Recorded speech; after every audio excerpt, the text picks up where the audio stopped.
What is happening, fishing friends? We are talking about a topic today that nobody wants to talk about when it comes to bass fishing. But your boy Debos got your back because luckily this is something I have a lot of experience with. You go out onto Instagram or any other social media site and you see people being judged by the size of the fish that they catch. Inherently, this makes people want to, long arm it and do all these crazy pictures to make this fish look huge. Heck, you'll even have people commenting on those pictures saying, if you don't know how to catch big fish, you're not even a real fisherman or a real fisherwoman. You should never be ashamed of catching small fish, but over the years, people have made up phrases and used these things to validate those small fish, those dinks. And that's what we're going to be talking about today. The top 10 phrases that I use to validate the catching of dinks. For example, yeah, I'd rather be out here catching dinks than sitting at home. And boom, instant validation. No angler's going to contradict that. Nobody wants to be sitting at home. You're at home, you got a honey-do list, you got to do a bunch of things for the wife, or you're doing homework. Now, I get it. Those are things that you have to do, but face it, any angler would rather be out catching anything than just sitting at home. Now, some days you got your old combo out and you're just catching dinky fish after dinky fish, right? Well, that's a perfect time to pull out this one. Man, sometimes you just got to weed through all the dinks to find the big ones. That's all we're doing, weeding through the little ones. Huh? You see what we did there? We acknowledge we're catching the small fish, but we let others know that the end goal is that big fish. The little fish are just essentially a means to an end, right? We got to weed through all those little guys to find that big trophy. And now it's okay. People have forgot that you're catching the small fish. They know that the big trophy is the end goal. Boom. They don't care. They got big fish on the brain. Next, we're moving on to the times when you're out fishing your local bodies of water. Everybody wants a 5-star lake, right? You want to take your combo and go out and fish Gunnersville or Okeechobee, whatever it is, but not everybody has access to that. Some people just have a few small ponds. Some people just have some local city lakes. If you catch a dink at your local watering hole, it's a perfect time to bring out this line. Oh man, he might be a little bit, he is a future beast. He is a future biggin. Nobody is going to be questioning that you're out trying to catch a future beast, right? It's their local waters too. They're out fishing the same water that you are, and chances are they're catching the exact same dinks. That local's just as quick as you to say, yeah, you know what? That fish does have good looking genetics. We're going to have some good fishing here soon. They want to be positive. So they're not going to question that dink because they're saying, yeah, these are going to grow big. We're going to have 5-pounders in the next couple years. If you happen to have the old combo out on a good day where you're catching a whole bunch of fish, the fish are feeding, you can seemingly throw anything and you're catching stuff. They just happen to be all dinks, but use that in your favor because chances are you're going to catch quite a few with a big old belly, right? They're feeding on bait fish, crawdads, whatever it is, got a big old gut on them. That's a perfect time to pull out this line. Oh, he's got a big belly for a little guy. You can tell he's been eating well, good healthy fish. People can't deny a dink with a big old gut on it. Those people just as much as you want big old fish swimming around 5, 6, 7, 8-pounders. They're thinking, yeah, in a couple years, they're eating this good. They're going to be huge. They're going to be growing fast. So while you're over there putting that fish on Instagram and it's a little dinky fish and you're like, oh, people are going to make fun of me. That person's already forgot about it. Most other people have forgot about it because they're thinking, yeah, that's a good looking fish. It's eating well. You must have a good lake. Numero 5 is for those of you who love to set the hook hard. Nobody questions a guy with a hard hook set. You know what I'm talking about. Rod tip down, boom, he's jumping up on his tippy toes, trying to get every bit of leverage. A hard hook set. You're already looking like an MLF pro with that hook set, so you're halfway there. Sadly, you bring the fish in and it's only about this big. It's a dink. But that's okay. Give everyone a little bit of time to digest this line. He thumped it like he was big, but he's still small, but he thumped it like a big one. You see, it's not your fault that you caught the dink. You had to set that hook hard because who knows, it could have been a 10-pounder, right? It's that question of you never know what you're going to catch. So you're setting it and sending it home like it's a big fish every time. And that's what you should be doing, I agree.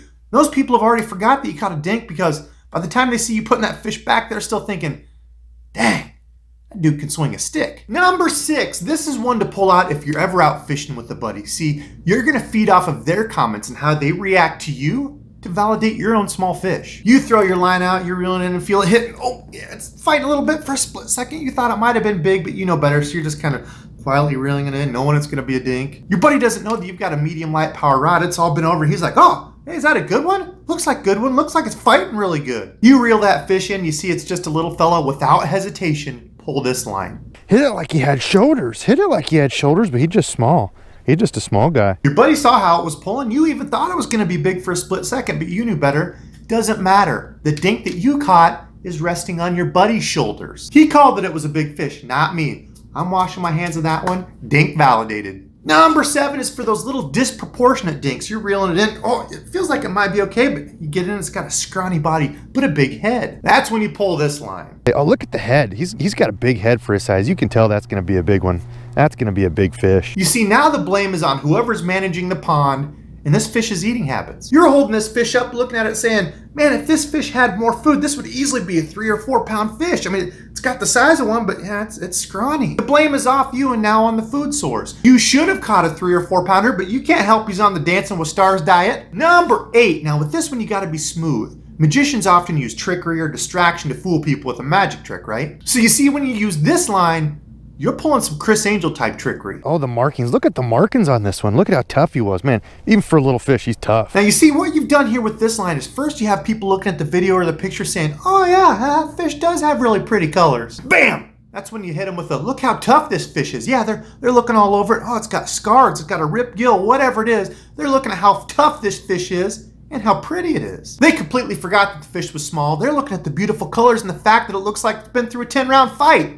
No angler wants to catch a bunch of sissy fish that don't fight and just roll over. They want to catch tough fish. That's what they're looking at. Beautiful colors and toughness. You just hit them with the old smoke and mirrors. Number 9 is one that you hear all the time, so you have to use this one sparingly. Well, that one saved the skunk. That one saved the skunk for the day. That's the old skunk saver. The reason this one works so good is because it's true of all anglers, especially the ones who hate to admit it. Nobody likes to come home from a fishing trip and have your significant other or mom or dad, whoever it is, say, how was your trip? Do you have any luck? The last thing you want to do is look at them and say, nope, I didn't catch a single fish. The whole time out there, didn't catch a single thing. Cherish the days that you go out with your favorite combo and catch a dink because they saved your day. If you hadn't caught that dink, what would you be posting on social media? A picture of a sunset, right? And anybody sees a picture of a sunset knows that dude got skunked. Number 10, now this is my favorite one because to me, the fun of fishing is figuring out what the fish want. Going out, having a good time, enjoying yourself. Doesn't matter if I'm catching little guys on my combo. Doesn't matter if I'm catching big fish. Doesn't matter. To me, fishing is fun. Don't let someone else's judgment or perception of what a real angler is determine the way you feel you should go out and fish. You fish the way you want to and have fun with it. Be proud of the little fish that you catch. Share them on social media. Brag about the day you caught 20 little guys. It doesn't matter. You are not going to go out every single time and catch a bunch of slaunch donkey toad horses. It doesn't work that way. Some days, you're just struggling to catch one fish. But I promise if you keep putting the time in, keep fishing, get out on the water, those dinks are going to be a learning experience and you will catch bigger fish. You're going to keep moving up, you're going to figure out different ways, and you're going to grow as an angler. And heck, if you look at it that way, you don't even need those other 9 ways of justifying a dink. You only need this one. There he was. Just a little guy. So, well, you know, until next time. You see? Sometimes you just got to tell it like it is. So comment below and let me know, what is your favorite line to use when you're catching dinks? Or what is your best line that you've heard a friend say because you would never catch those dinks? But let me know in the comments below what your favorite line is. I'm excited to hear. I need to get to bed. It is late. I hope you all enjoyed. Until next time.